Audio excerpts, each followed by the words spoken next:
Okay, I'm in Santa Ana and we have pupusas. It's okay? Are you okay if I video? It's okay? ¿Está bien? Sí, sí, con video? Okay. Esta es la mujer que estás haciendo. She's eating pupusas and I didn't know, nobody has like a fork, and I was like, well, how do you eat this? And I saw that she opened the pupusas up and then you put the sauce and stuff on the inside. I'm gonna try it. I'm gonna try it the way that they're doing it. I'm not very good, but I am going to attempt to eat pupusas like a real El Salvadorian. Okay, here we go.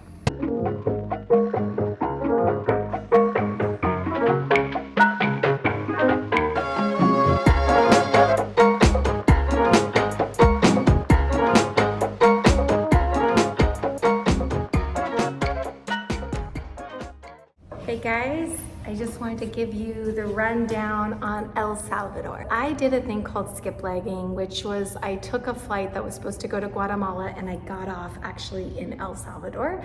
I wouldn't advise it because it was a little tricky trying to get through customs and immigration. They did ask me a lot of questions about it, but it worked for me. I only had about 5 days in El Salvador, and I think it's a place that you could really do quite a bit longer. You could go and explore so much more than what I had the time for. But I went to El Tunco, which is this like surfer vibe town.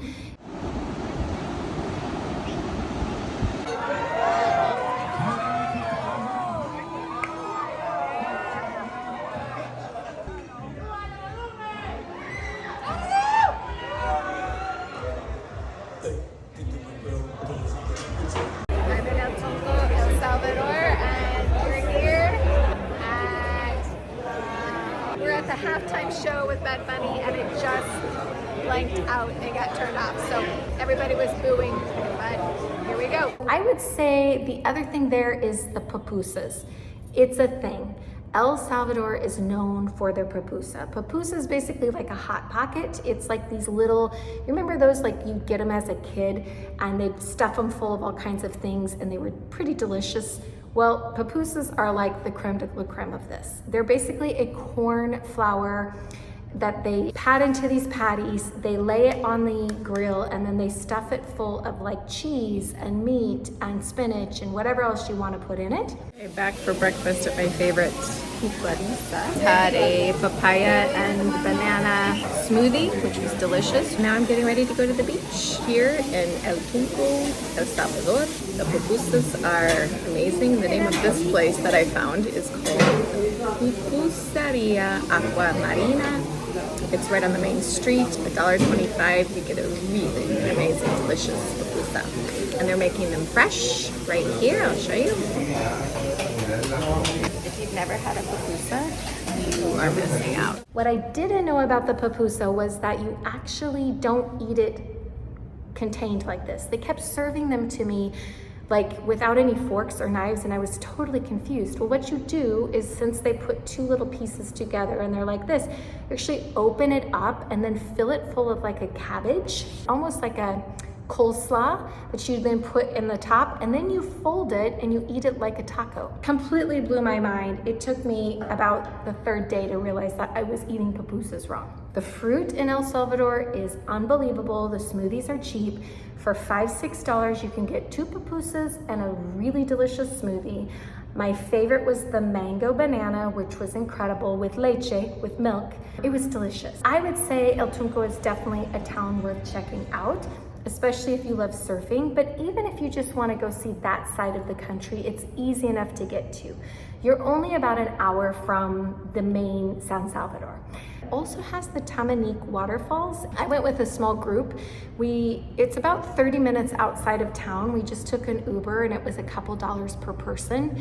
And then you have to take a guide if you're gonna do these, if you're gonna go through to these waterfalls. Once you get to the Tamanique waterfalls, there's a little building. You can just hire a guide there. It was about $8 a person. And Alex, our guide, stayed with us the entire day. He was like, hey, stand over here by the waterfalls. And he was doing all these videos and amazing photographs, and it was really fun. I really thought the Tamanique waterfalls were really cool. They're not huge waterfalls, but several of them you can also jump off and you can swim in. Yeah. Yeah.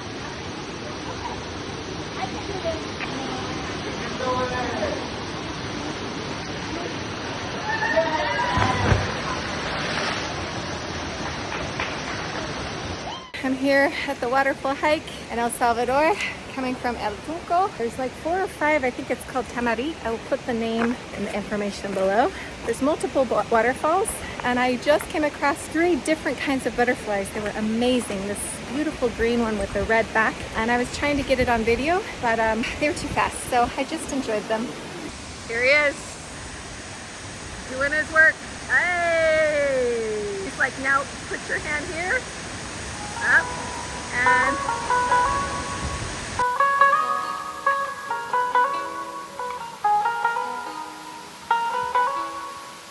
and so it's one of those like just amazing days. You can just get away from the beach and also enjoy a little different type of nature.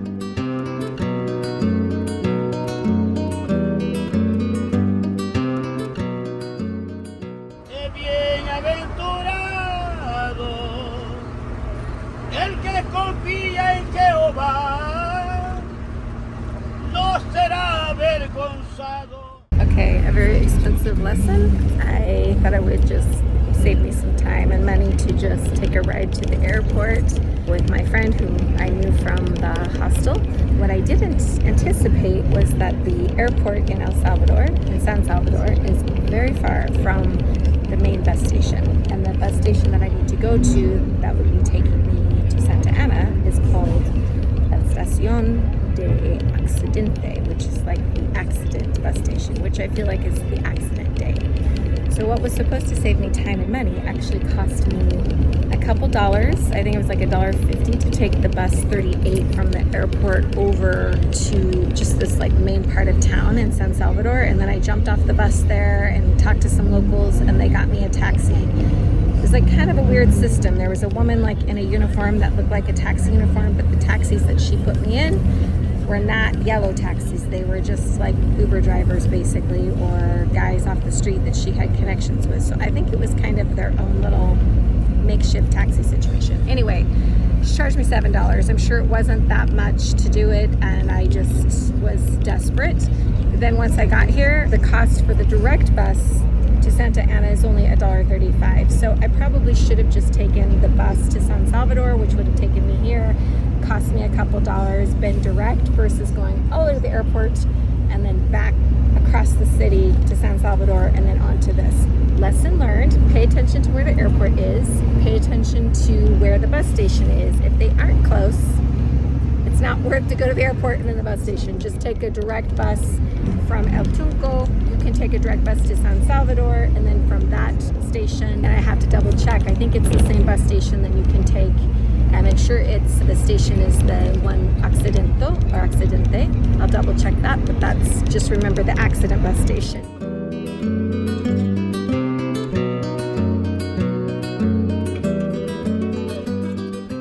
I didn't do much in San Salvador other than go through it to get to Santa Ana. The reason is I really wanted to do a sunrise hike to Santa Ana volcano. The purpose of this is that when you're at the peak of the volcano, you can actually see in the crater, and there's this turquoise blue water. But even better than that was the whole entire view over the valley and then seeing the other volcano that's up there. That was incredible. Okay, we are here to do a walk on Santa Ana volcano. I'm with this crazy group of people. We thought it would be a good idea to get up at 3 a.m., but I think it is a great idea. We're gonna try to catch sunrise.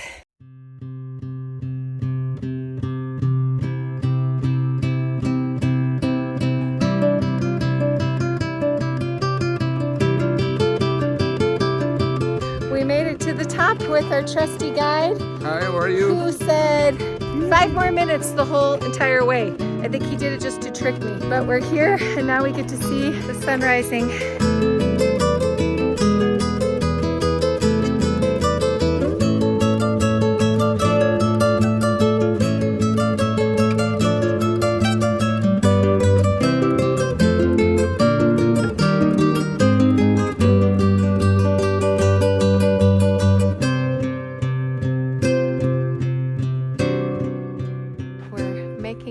Down home from the volcano hike, wow, it was so worth it to get there at sunrise. It's not even hot coming down, which is nice because the weather can get super dusty and hot. So I highly advise you try to get here at sunrise and just hire the guide and go do it. I will definitely put Juan Pablo's information because he was fantastic and it was really a wonderful experience.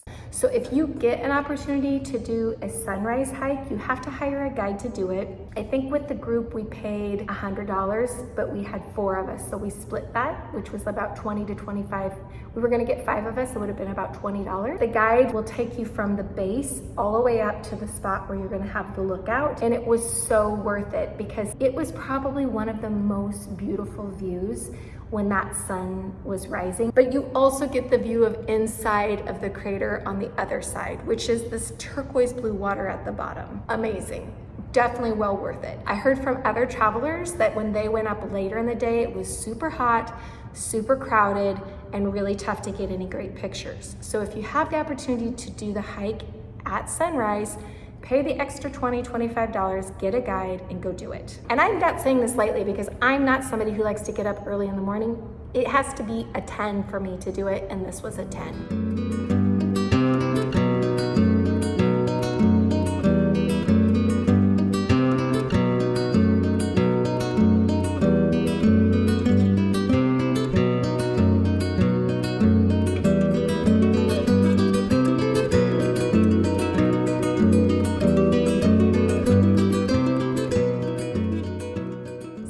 Is an interesting town. It's cheap, but it's also kind of gritty in the fact that there's a lot of like working community, a working society. There's a lot of markets. You're going to have a lot of fresh fruits and vegetables. I didn't feel unsafe there. And also my hostel there was like, I want to say it was about $12 a night. So really inexpensive.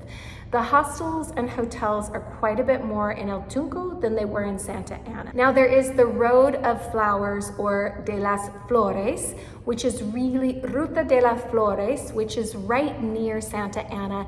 If I had more time, there's also, I believe, the other waterfalls that are there, and I didn't get a chance to do those. So since I had done the waterfall hike in El Tunco, I didn't get an opportunity to do the other waterfalls that were closer to Santa Ana. I would say it's worth spending a week, maybe even 10 days to kind of discover everything. Like I said, I didn't even get to do anything in San Salvador, the main city itself, but I would say that just Santa Ana and El Tunco was worth my time in El Salvador. The pupusas, the playas, and the smoothies were amazing. The volcano was well worth the little hike. It was maybe an hour to an hour and a half hike. It wasn't something like out of this world crazy. And it was an amazing view with the most beautiful sunrise. Probably one of the top 10 sunrises I've ever seen in my life. The people are fantastic, very kind, and it's super safe. You're gonna see a lot of police presence. Don't be worried so much about it, but just know that there is quite a few police that I saw, especially in El Tunco. They use the dollar, that's their currency. So even if you did something like pulling money out of the ATM, it's gonna be American dollars. The other thing that I thought was kind of interesting was they use gold coins. Not anybody in the US really uses gold coins much anymore, but there, every time I was getting any change, they were always giving me change back with these gold coins. So I kept several of them for my grandson and just as little mementos because I don't know when I'm gonna get those again. So I would say if you are thinking about going to El Salvador and it's something that's been on your list, definitely do it. I felt like in terms of like the cost compared to other places in Central America, it was, Santa Ana was really cheap and then El Tunco was a little bit more expensive. But compare it to Costa Rica, for instance, which I think is the most expensive in Central America, it was by far cheaper in El Salvador. You've got volcanoes, you've got waterfalls, you've got beaches, wonderful people, delicious food, all the more reason to go to El Salvador. Okay, one thing I forgot to add is how do you get from El Salvador to maybe Guatemala if you were wanting to do that as a secondary trip? So since I was going through all of Central America, which you totally could do, you need some time, and I did it pretty fast, but I would say if I had more time, it would have been even better.